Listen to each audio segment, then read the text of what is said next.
wa pe lokka me ki foi dan kengi ya o fu sa la foi fa mo popo me kala ainga foi ngale la fia halu fe kala ainga ya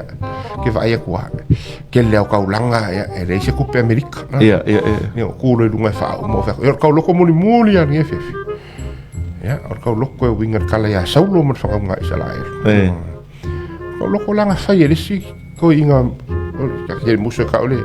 parangi sa mai e mo ko inga pe ka ole le fa sa fa lo la un ko inga alla un ala le ya saulo ona atu ai le saulo ma le fa nga Israelu